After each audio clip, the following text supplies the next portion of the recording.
Theo Kidden here from Fiction Atlas Press, bringing you another Indie Connection. Today I'm going to be telling you about some indie books that you might enjoy if you're a fan of Stephanie Garber's Caraval series. The first book I have for you is called A Turn of Pandemonium by Miranda Brock. Discovering the dark secret of Cirque de Shadow will put her own life at risk.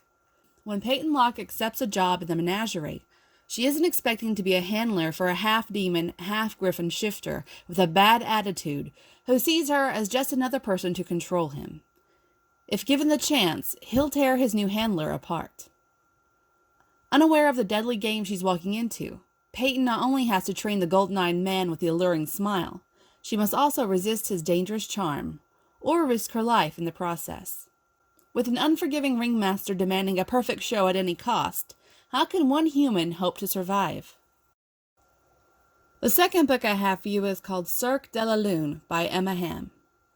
Frank Farewell had it all, until he didn't. Stripped away in a moment of philanthropic guilt that left him penniless, jobless, and despised by the people who'd raised him.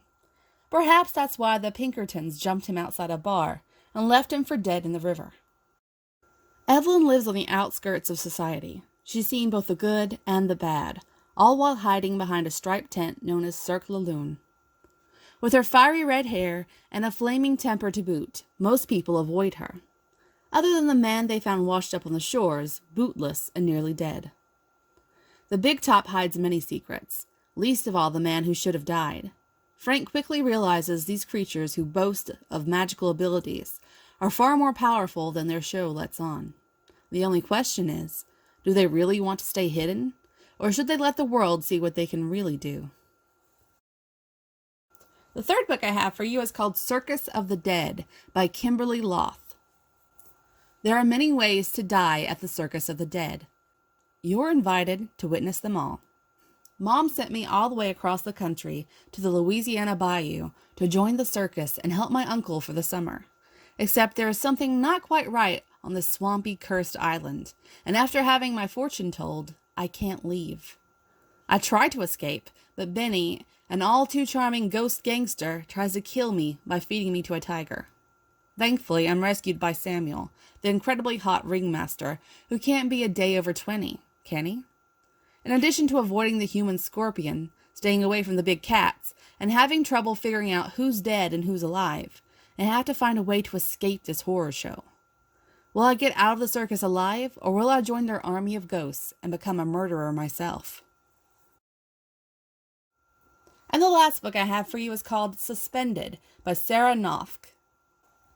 The most magical place in the world is about to be destroyed forever. Vagabond Circus is in danger. Its ringmaster knows it. The performers know it. And the one person who can save the circus knows it. There are no smoke and mirrors in this show. No nets or wires. The magic is real. And so is the murderer who lurks somewhere under the big top. The ringmaster and the crew must work together to discover who is trying to ruin the place they love more than any other. Full of mystery and intrigue, the circus will transport readers to another place. Can you figure out who the murderer is before it's too late?